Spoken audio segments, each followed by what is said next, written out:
Om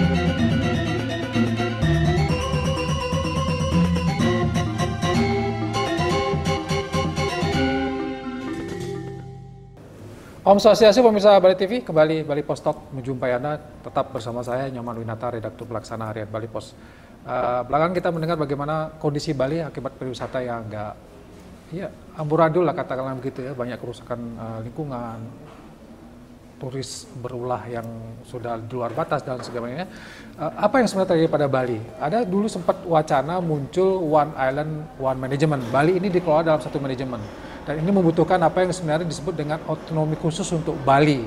Nah, ide ini kembali dimunculkan oleh akademisi, guru besar Fakultas Pariwisata UNUD, Prof. Anom. Kita sapa dulu narasumber kita, Om Swastiastu, Prof. Om Swastiastu. Gimana kabarnya, Prof? Sehat? Ya, begini aja ya. Sehat. Tapi lah. Muncul lagi, Prof, nih wacana One Island, One Management kan sebenarnya bukan wacana baru, ini sudah lama, Prof ya. Tapi agak susah diwujudkan. Gimana caranya sebenarnya One Island, One Management Bali ini, Prof? Karena kan Bali ini kecil, Prof. Mau tidak mau sebenarnya harus dikelola oleh satu manajemen sebenarnya. Kan begitu, Prof? Ya. Gimana idenya, Prof?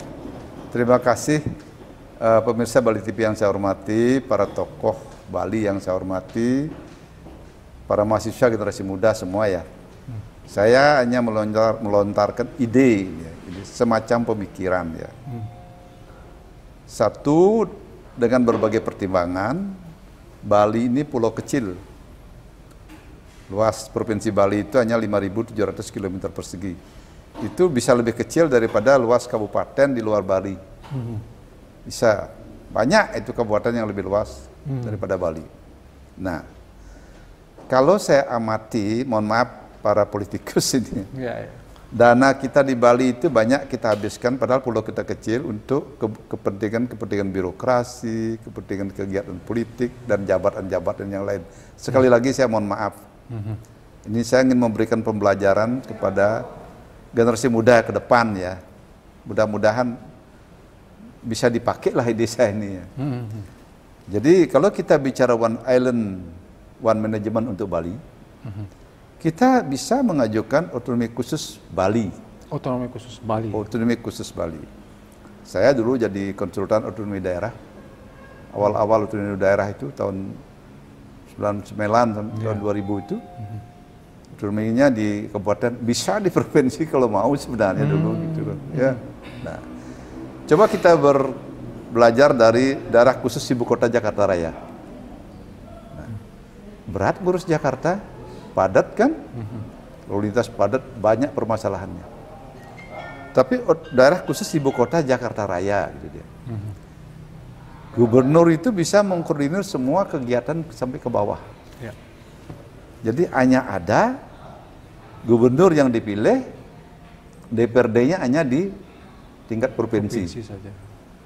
Wali kota yang ada di Jakarta itu, wali kota Jakarta Tengah, Jakarta Pusat lah ya, Selatan, Utara, Timur, Barat, masuk ke Kepulauan Seribu itu ya, itu ditunjuk oleh gubernur. Dan tidak ada DPR di masing-masing wali kota itu. Sehingga gubernur itu bisa mengatur semuanya, efisiensi pasti bisa. Nah, kalau kita Bali umpamanya ingin meniru itu, saya kira bisa diajukan ke pusat. Ini mohon maaf. Sehingga gubernur itu betul-betul berkuasa dia. Yang sekarang saya amati kan, kalau beda partai gubernurnya bisa tidak didengarkan itu. Gubernurnya tidak berdaya sekarang. Tidak berdaya mengatur ini, siapapun suruh jadi gubernur tidak bisa mengatur itu. Jadi semuanya jalan sendiri-sendiri. Oke, Prof, kalau otonomi khusus itu konteksnya tadi kan untuk bagaimana menghemat anggaran juga, Prof. Tapi yang kepentingan yang lebih besar apa, Prof? Keuntungan bagi Bali kalau misalnya Bali punya otonomi khusus seperti Jakarta. Kalau Bali otonomi khusus, jelas pertama kita bisa memikirkan Bali secara sentral ya. Sentral. Jadi pemimpin tertinggi itulah beserta DPRD Provinsi Bali, yang ada hanya DPRD Provinsi Bali sebagai perwakilan dari DPRD dari masing-masing kabupaten dan kota yang ada sekarang. Kan mereka juga dari masing-masing daerah itu yang memikirkan Bali itu sebagai policy maker. pengambil kebijakan. Sedangkan di tingkat kabupaten jelas harus mengikuti arahan pusat. Gubernur artinya. Ya. Jadi tidak perlu lagi ada pemilihan bupati di masing-masing kabupaten dan kota.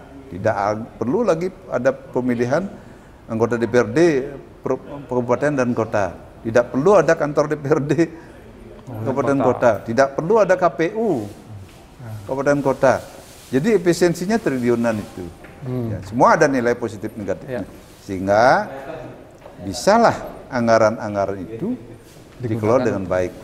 Jadi semua anggaran itu masuk di provinsi dia. Jadi karena bupati dan wali kotanya itu adalah diangkat oleh gubernur. Dia PNS dia itu. Diangkat oleh bukan PLT, tapi sama dengan camat dia. Perpanjangan tangan gubernur ya. Tidak ada nanti kabupaten ini kaya, jadi kalau dananya masuk di provinsi, ya jelas bisa mendistribusikan. Nah, sekarang yang terjadi kan misalnya Kabupaten Bangli, wah apapun hebatnya jadi Bupati Bangli, yang orang kondisi pendapatannya segitu. PAD-nya kecil ya? Sudah kecil, Karangsem juga gitu, dan yang lainnya. Tapi sementara ada kabupaten lain seperti Badung yang pendapatannya sangat tinggi gitu. Sekali sampai 4-5 triliun. Saya orang Badung loh. Ya. Saya senang dengan Pemda saya, bukan tidak senang. Ini kan pemikiran.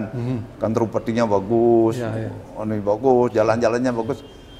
Ya, kalau ke depan itu dinaikkan di provinsi, ya bisa dimeratakan di apalagi orang Badung jadi gubernur gitu umpamanya. Saya tidak mendukung siapa bukan politik ini entah siapapun ini. Saya PNS ini ya, bukan politik. Nah, tapi tidak mungkin pemilihan yang akan datang. Tapi ada prosesnya. Dan saya lebih banyak ingin memberikan pembelajaran kepada para mahasiswa generasi muda Bali, terutama memikirkan Bali ini ke depan. Tidak memikirkan saya harus dapat kerjaan jadi anggota DPRD kabupaten kota. Saya harus dapat kerjaan jadi KPU. Wah, saya harus dapat kerjaan jadi pegawai kantor ini.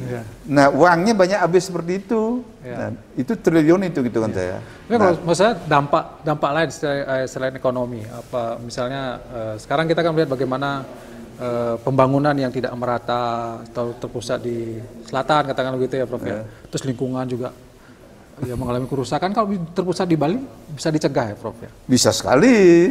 Polisi itu di gubernur. Ya kalau gubernur izinnya, kalau saya jadi gubernur gitu umpama saya kan tidak mungkin jadi gubernur dan berwenang untuk seluruh Bali gitu siapa tahu. Umpama gitu loh. Saya umpama gitu, ini kan umpama. Jadi bisa mengatur jadi ya Prof ya? Bisa. Jangan dikasih izin di sini, sana. Bali Barat, Bali Selatan.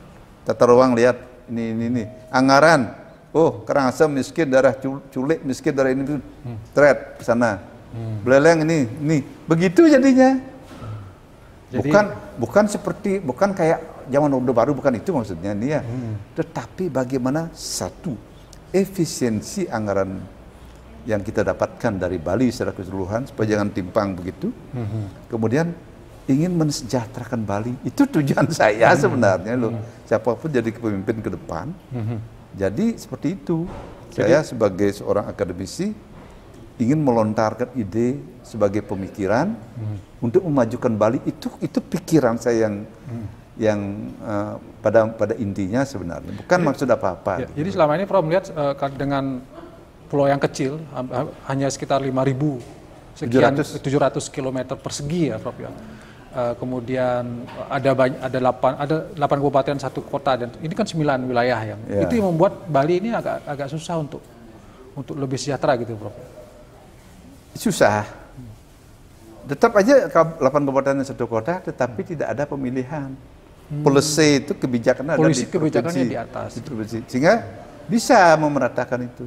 Sekarang kan sulit sekali mengkoordinir. Repot pemimpin siapa? Pemimpin repot nih. Apalagi bisa APBD provinsinya bisa lebih kecil daripada APBD Kabupaten Badung nanti. Kan tidak bisa nih memeratakan nih. Itu loh. Ya. Kalau menurut Prof gimana jalan menuju ke sananya Prof? Siapa harus melakukan apa? Inilah kalau ide ini muncul gitu. Kalau ide ini diterima gitu misalnya. Agak susah juga memulainya dari mana kan, Prof? Ya, tidak ada sesuatu yang susah. Iya, iya benar. Tidak ada sesuatu yang susah. Menurut saya. Kalau kita punya pikiran berinisiatif, bertekad ingin baik gitu loh. Saya mengemukakan ide ingin baik, tentu itu mulai dari generasi muda menyampaikan ide, diskusi-diskusi, kemudian dibahas di DPR provinsi. Kesepakatan aja. Kita ajukan ke pemerintah pusat, oh kami ingin seperti ini gitu. Bisa kok itu. Ya. Jadi praktis jadinya gitu loh. Iya, iya. Gitu. Jadi harus ada kesepakatan dulu, Prof ya. Ya, tapi usulannya dari bawah. Itu dipikirkan di pusat. Mudah-mudahan apa yang saya sampaikan didengar juga oleh pusat ini.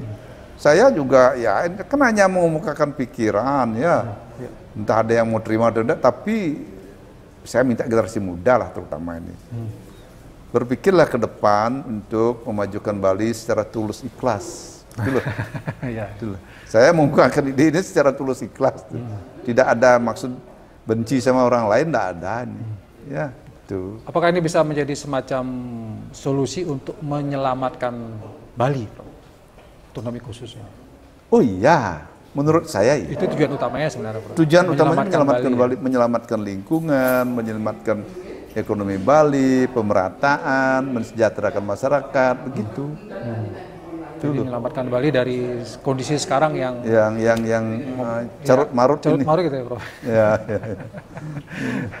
Oke, Prof. Padahal pulau kecil. Ya, karena kecil, Prof ya. Dan berbatasan sangat dekat. Misalnya Bangli itu adalah penyuplai air, ya. Tapi Bangli tidak mendapatkan apapun dari pariwisata gitu, Prof. Kalau ini bisa tapi kalau tidak salah dulu pernah katanya, Prof, wacana untuk, tapi ditolak oleh pusat gitu. Nggak pernah ajukan seperti itu. Belum pernah ya, Prof ya? Belum pernah ajukan seperti itu. Ya, Jogja lain itu kan. Ini mirip Jogja Jakarta lain. lah. Jakarta ya. Oke, sebagai closing statement, Prof, karena 15 menit, apa yang Prof ingin sampaikan? Mempertegas kembali Ya, ke generasi muda, ke pemerintah, ke saya ingin DPRD, menyampaikan, saya hanya mengemukakan ide, khususnya kepada tokoh-tokoh Bali untuk dipikirkan ya. Mohon maaf pada para politisi yang memang sedang menjabat maupun ingin menjabat, bupati, wali kota, DPRD kabupaten kota ya, saya mohon maaf. Saya ingin memberikan pada generasi muda ya. Kalau kita ingin efisiensi, ya seperti itulah, otonomi khusus One Island Management. Karena kecil. Jadi Gubernur Bali itu bisa menjangkau satu hari keliling-keliling. Beda dengan Gubernur Jawa Timur, gitu beda lah. Gubernur Jawa Tengah, Jawa Barat, beda itu. Ya, beda itu. Ya, ke pulau orang Bali banyak tuh di Kabupaten Luhut Timur. Lebih luas Kabupaten Luhut Timur daripada Bali. Kabupaten loh di Luhut Timur, Sulawesi Selatan. Orang Bali banyak transmigran kita di situ. Di Luhut Timur itu luasnya 7.000 lebih itu. 7.000 km. Bali hanya provinsi Bali hanya 5.700. Itu begitu modelnya loh. Orang Bali di sana maju-maju. Kalau dari penduduk juga sebenarnya Bali nggak terlalu banyak, Prof. Kalau 4 jutaan. Sebenarnya itu satu kabupaten sebenarnya juga, Prof. Ya. Kalau di Jawa misalnya. Kalau dilihat ini penduduk Bali itu, karena banyaknya migrasinya padatnya di Bali Selatan. Itu masalahnya tidak dimeratakan. Itu masalahnya. Oke. Siap. Kalau ingin otonomi khusus, bisa kebijakan satu di provinsi, bisa mengatur ini loh, aktifkan kegiatan ekonomi di Buleleng, di Bangli, di sini. Orang tidak ada migrasi ke Bali Selatan. Oke. Apa yang bisa menjadi manfaat kalau Bali ini bisa memiliki otonomi khusus, utamanya bagaimana kemudian gubernur menjadi pemimpin tertinggi katakanlah ya, Prof ya, di Bali, kemudian kabupaten kota ini hanya semacam perpanjangan tangan secara administratif dari seorang gubernur kan gitu, Prof. Baik, terima kasih Prof atas waktunya dan idenya. Demikian Bali Post Talk kali ini, mudah-mudahan ini bisa menjadi yang perlu kita garis bawahi adalah bagaimana menyelamatkan Bali ke depan gitu ya. One Island Management konsep yang bagus, tapi ini tidak bisa diimplementasikan tanpa ada struktur pemerintahan yang ideal. Yang idealnya seperti yang Prof sampaikan adalah bagaimana Bali punya otonomi secara khusus di tingkat provinsi. Mudah-mudahan bisa menjadi wacana baru buat kita, pemikiran baru ke depan, bisa menyelamatkan Bali lebih baik lagi. Demikian Bali Post Talk kali ini, saya ucapkan terima kasih. Saya tutup dengan Parama Santi. Om Santi. Om Santi. Santi. Terima kasih. Santi. Om.